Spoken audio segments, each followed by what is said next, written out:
Good morning बच्चों। आज का जो हमारा वीडियो है इसमें हम लोग एक नया टॉपिक स्टार्ट करने वाले हैं क्लास 11th मैथमेटिक्स में, और ये टॉपिक है परम्यूटेशन एंड कॉम्बिनेशन।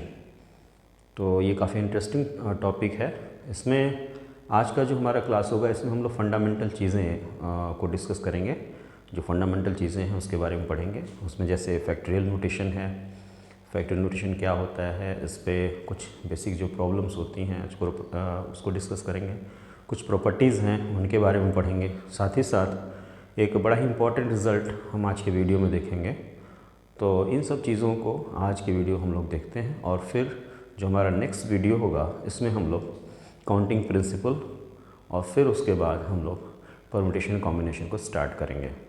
तो सबसे पहले थोड़ा बहुत हम लोग जान लेते हैं परम्यूटेशन कॉम्बिनेशन होता क्या है। एक्चुअली जो परम्यूटेशन है ये इसको हम बोलते हैं अरेंजमेंट। यानी अगर हमारे पास कुछ वस्तुएं हैं और उनको हम अरेंज करें एक ऑर्डर में, और हमें पता करना हो कि उनको कितने तरीके से अरेंज किया जा सकता है उन वस्तुओं को, तो every arrangement will be called as permutation. जैसे फॉर एग्ज़ाम्पल हमारे पास मान लिया कि तीन वस्तुएं हैं ए, बी और सी। ये तीन वस्तुएं हैं हमारे पास, और हमसे ये कहा गया कि इन तीन वस्तुओं में से आप दो दो वस्तुओं को लेके ग्रुपिंग करिए, और उसके बाद आप बताइए कि इन वस्तुओं से आप कितने अरेंजमेंट यानी कितने परम्यूटेशन आप बना सकते हैं। तो हमने पहले ग्रुपिंग की दो दो वस्तुओं की, तो हमारे पास ग्रुपिंग आई ए बी की, बी सी की और ए सी की। ये तीन ग्रुपिंग है, दो दो वस्तुओं का हमने ग्रुपिंग किया, तो ए बी आ गया, बी सी आ गया और ए सी आ गया। अब अगर हम जैसे पहला ग्रुप लेते हैं ए बी का, ए और बी का, ऐसा ग्रुप जिसमें ए और बी दोनों आ रहे हैं, ए बी को लिया, तो ए बी को हम दो तरीके से अरेंज कर सकते हैं। पहले हम ए को पहले रखें फिर बाद में बी को रखें, या बी को पहले रखें ए को बाद में रखें। इसी तरह से बी सी को लेके हम दो अरेंजमेंट कर सकते हैं। सी को पहले रखा, बी को बाद में रखा, या बी को पहले रखा, सी को बाद में रखा। इसी तरह से ए सी को लेके हम सी को पहले रख सकते हैं, ए को बाद में रख सकते हैं, या ए को पहले रखे, सी को बाद में रखा। तो ये टोटल अरेंजमेंट हुआ हमारा। ए बी सी तीन वस्तुओं में से दो वस्तुओं को लेकर इतने पॉसिबल अरेंजमेंट हो सकते हैं, इतने पॉसिबल फॉर्म में इनको व्यवस्थित किया जा सकता है। तो ये जितने अरेंजमेंट हैं इन सभी अरेंजमेंट को हम बोलते हैं परम्यूटेशन। तो ये हमारे परम्यूटेशन है। परम्यूटेशन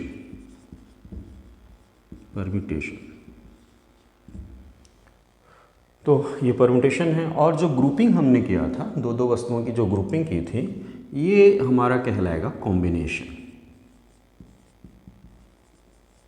यानी कॉम्बिनेशन की जब हम बात करते हैं, यानी जब हम ग्रुपिंग की बात करते हैं, तो वहाँ पे हम ऑर्डर का ख्याल नहीं रखते कि वस्तु को किस ऑर्डर में रखा गया है, इसका हम ख्याल नहीं रखते। सिर्फ ये ख्याल रखते हैं कि कौन कौन सी वस्तुएं इस ग्रुप में आ रही हैं। तो ए बी, जैसे ये ग्रुप है तो ए बी लिखें, बी ए लिखें। चूँकि दो ही वस्तुएँ हैं यहाँ पे ए और बी, तो ए बी बी ए दोनों को एक ही ग्रुप माना जाएगा। लेकिन परम्यूटेशन अलग अलग हुई, ये व्यवस्था इनके रखने की अलग अलग हुई। तो ये दो परम्यूटेशन तो होंगे, ए बी और बी दो परम्यूटेशन होंगे, लेकिन इनका जो कॉम्बिनेशन है, जो ग्रुपिंग है, वो सिर्फ एक माना जाएगा। और इस एक कॉम्बिनेशन से हमारे पास दो परम्यूटेशन बन रहे हैं। इसी तरह बी सी दूसरा ग्रुप है, इसको बी सी को बी सी लिखें, सी बी लिखें, बात एक ही है। अगर हम कॉम्बिनेशन की बात कर रहे हैं, तो ग्रुप की बात कर रहे हैं, तो हम कहेंगे कि इस ग्रुप में बी आ रहा है और सी आ रहा है, तो बी सी लिखें, सी बी लिखें, एक ही चीज़ है।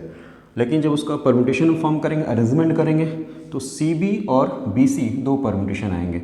एग्जैक्टली इसी तरह ए सी जो ग्रुप है, इससे हमारे पास दो परम्यूटेशन मिलेंगे, सी ए और ए सी। तो परम्यूटेशन का मतलब होता है वस्तुओं को अरेंज करना एक प्रॉपर ऑर्डर में। तो ये परम्यूटेशन कहलाएगा। और ये हमारा ग्रुपिंग जो होती है, वस्तुओं को ग्रुप में अरे रखना, वस्तुओं का ग्रुप बनाना, जिसमें हम ये ख्याल नहीं रखते कि वस्तुएं किस ऑर्डर में रखी हुई हैं, तो वो हमारा कॉम्बिनेशन कहलाता है। और जब हम ऑर्डर का ख्याल रखते हैं कि वस्तुएं किन ऑर्डर में रखी हुई हैं और उनको उस ऑर्डर में हम अरेंज करते हैं, तो जितने भी अरेंजमेंट पॉसिबल होते हैं वो सब के सब हमारे परम्यूटेशन कहलाते हैं। तो ये परम्यूटेशन कॉम्बिनेशन की बेसिक मीनिंग है।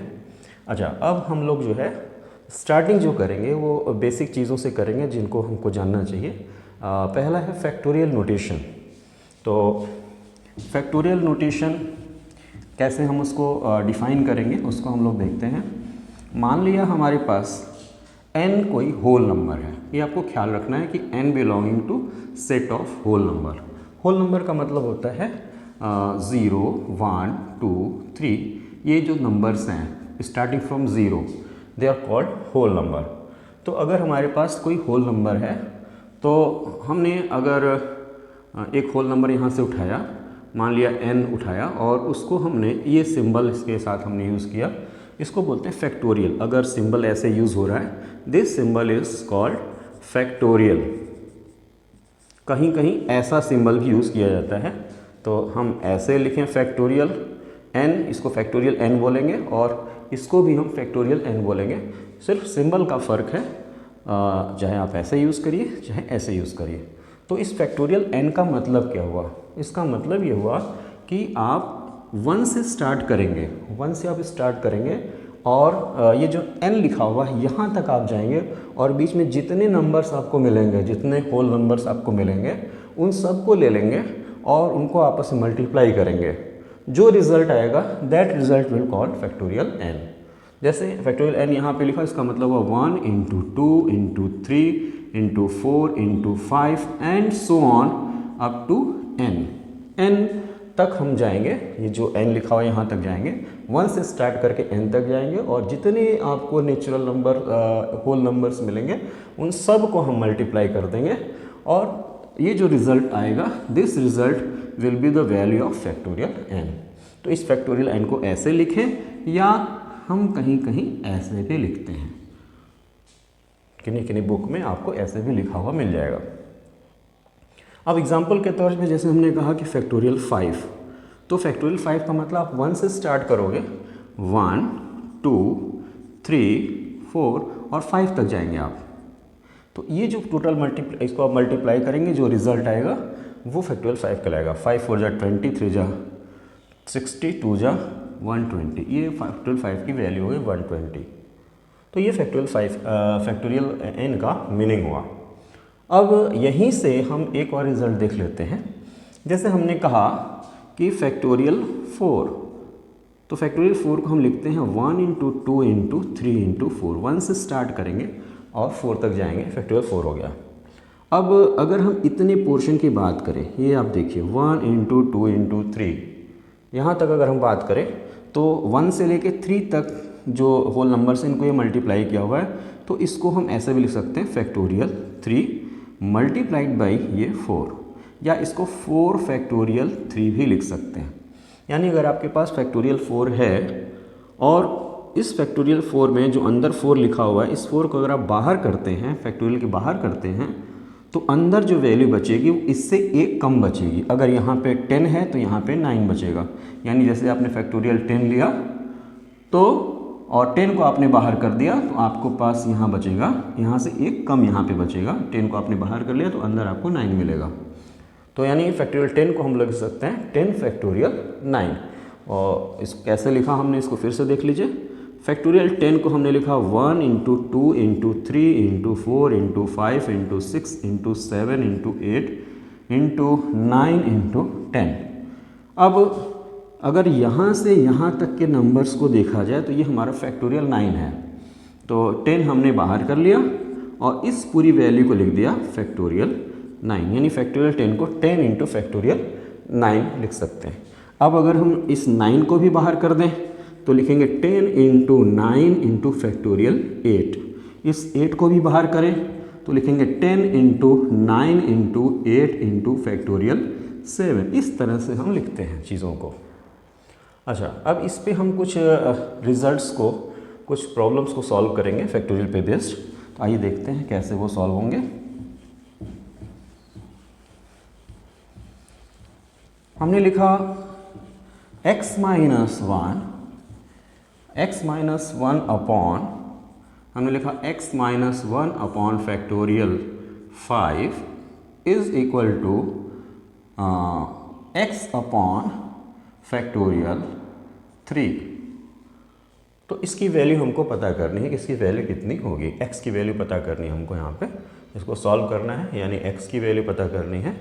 तो कैसे सॉल्व करेंगे कि यहाँ पे हमारा फैक्टोरियल 3 आ रहा है, यहाँ पे फैक्टोरियल 5 आ रहा है, तो फैक्टोरियल 5 को हम फैक्टोरियल 3 में कन्वर्ट कर सकते हैं। कैसे कन्वर्ट करेंगे? जैसे फैक्टोरियल 5 है तो हमने 5 को बाहर रखा तो अंदर हमको फैक्टोरियल 4 मिलेगा, फिर 4 को भी बाहर कर दिया तो 5 × 4 × फैक्टोरियल 3 ये मिल गया हमको। तो यहाँ पे जो 5 है इसको फैक्टोरियल 3 में जब कन्वर्ट कर लेंगे तो फैक्टोरियल 3 यहाँ से और फैक्टोरियल 3 यहाँ से कैंसिल हो जाएगा। जो रिजल्ट आएगा उसको सिंप्लीफाई करके हम x की वैल्यू निकाल लेंगे। तो हो गया x - 1 अपॉन 5 × 4, ये कर लिया बाहर हमने, अंदर बचा factorial 3 is equals to x upon factorial 3। Factorial 3 हमारा कैंसिल हो गया, तो x - 1 is equals to 20x। ये 5 4 जा 20, 20x इधर मल्टीप्लाई हो गया, तो x - 1 is equals to 20x, और इसमें से x को हमने माइनस इस x को हम इधर ले गए तो -1 इज इक्वल्स टू 19x, यानी x इज इक्वल्स टू -1/19। ये हमको x की वैल्यू मिल गई। इस तरह से ढेर सारे प्रॉब्लम हैं जिसको कि हम सॉल्व कर सकते हैं।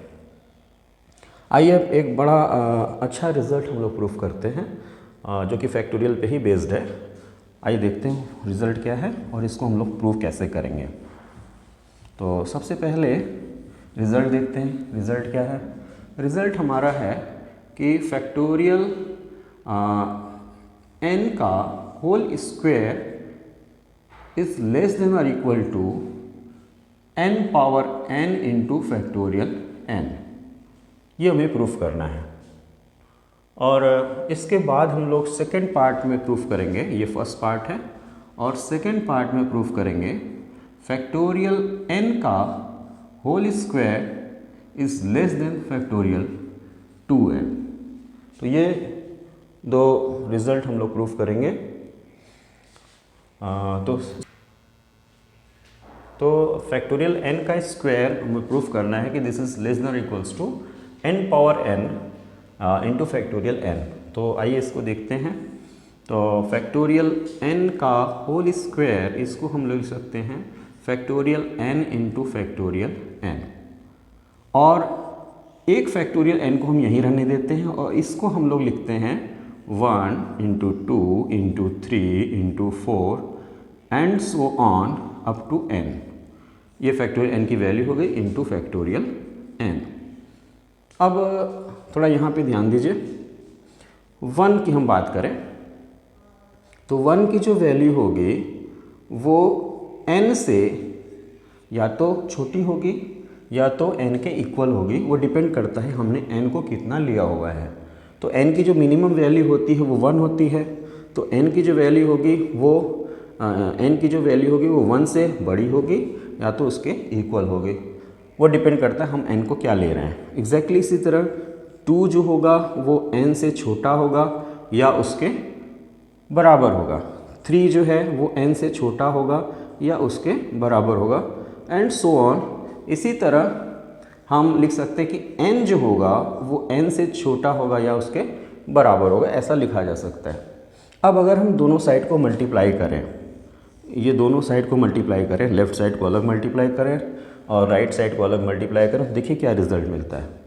तो 1 into 2 into 3 and so on n is less than or equal to n into n into n into ये n टाइम्स n को मल्टीप्लाई किया हुआ है यहाँ पे। तो यानी कह सकते हैं कि 1 into 2 into 3 into and so on n is less than equals to n power n।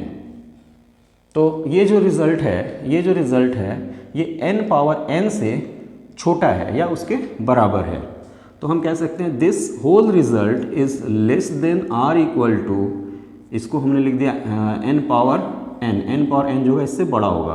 तो this whole result is less than equals to n power n into factorial n। इसको कैसे है इसको समझ लीजिए।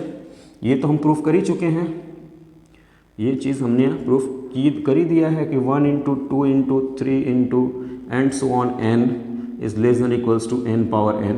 अगर हम दोनों साइड में फैक्टोरियल n को मल्टीप्लाई कर दें तो आपको सेम रिज़ल्ट यही मिल जाएगा, यानी n factorial n into this whole is less than equals to n power n factorial n, ये रिजल्ट मिल गया। अब ये जो वैल्यू है ये फैक्टोरियल n है, this implies factorial n into factorial n is less than equals to n power n factorial n, या हम कह सकते हैं कि फैक्टोरियल n का होल स्क्वायर ये लेस देन इक्वल्स टू होगा n power n factorial n। ये रिजल्ट हमारा पहला पार्ट इसका प्रूफ हो गया कि फैक्टोरियल n का whole square is always less than equals to n power n factorial n। अब हम इसका सेकेंड पार्ट प्रूफ करते हैं, तो कैसे इसको प्रूफ करेंगे देख लीजिए उसको भी।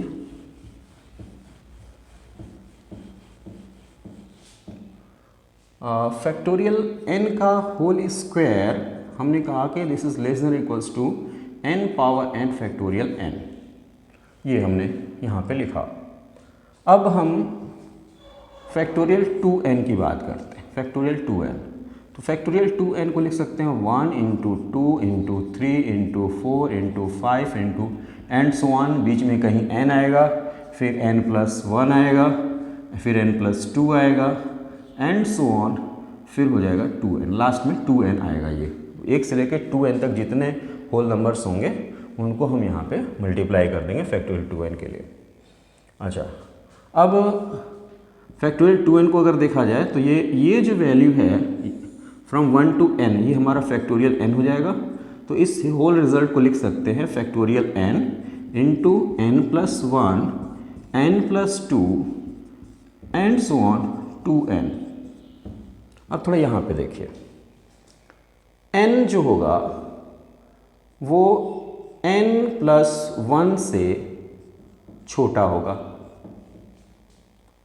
इसी तरह n जो होगा n प्लस 2 से भी छोटा होगा, n जो होगा n प्लस 3 से भी छोटा होगा एंड सो ऑन। लास्ट में कह सकते हैं n जो होगा n प्लस n का मतलब 2n से भी छोटा होगा। अब अगर इन रिजल्ट्स को मल्टीप्लाई कर दें तो हम कह सकते हैं कि n पावर n छोटा होगा n plus 1 n plus 2 and so on up to 2n। तो ये जो रिज़ल्ट है दिस रिज़ल्ट, हम कह सकते हैं कि ये जो रिज़ल्ट है ये रिज़ल्ट बड़ा है n पावर n से, यानी कह सकते हैं कि फैक्टोरियल 2n। हम क्या करते हैं, एक काम और कर लेते हैं, आसानी से आपको समझ में आ जाएगा। आप फैक्टोरियल n का दोनों साइड मल्टीप्लाई कर दीजिए, this whole into factorial n, तो हो गया आपका factorial n into n power n is less than ये factorial n into this whole. तो फैक्टोरियल n को लिख सकते हैं 1 2 3 4 5 and so on n, factorial n को लिख दिया और इसके बाद ये वैल्यू लिख दी n plus 1 n plus 2 and so on 2n। तो ये टोटल जो वैल्यू है ये एक्चुअली फैक्टोरियल n 2n है, ये हमारा फैक्टोरियल 2n हुआ। तो हम कह सकते हैं factorial n into n power n is less than factorial 2n। तो ये रिज़ल्ट हमें मिला। अब अगर हम पहला रिज़ल्ट देखें कि फैक्टोरियल n का whole square is less than equals to n power n factorial n है, और हमने अभी प्रूफ किया यहाँ पे कि n power n into factorial n ये छोटा होगा किससे, फैक्टोरियल 2n से। तो हम कह सकते हैं कि फैक्टोरियल n का होल स्क्वायर भी छोटा होगा फैक्टोरियल 2n से, यानी ये रिज़ल्ट हमारा प्रूफ हो गया। तो ये बड़ा ही इम्पोर्टेंट रिज़ल्ट है। तो हमने एक तरह अगर इसको हम कंबाइन कर दें तो हम कह सकते हैं कि फैक्टोरियल n का whole square is less than equals to n power n factorial n is less than factorial 2n, क्योंकि हमने प्रूफ कर दिया है कि n power n factorial n is less than factorial 2n। तो ये हमारा रिज़ल्ट है। और अगला जो हमारा वीडियो होगा इसमें हम लोग परम्यूटेशन कॉम्बिनेशन में एक और बेसिक चीज़ हम देखेंगे, वो है फंडामेंटल प्रिंसिपल ऑफ काउंटिंग। तो अगर आपको वीडियो पसंद आया हो तो इसको लाइक और सब्सक्राइब ज़रूर करें। धन्यवाद।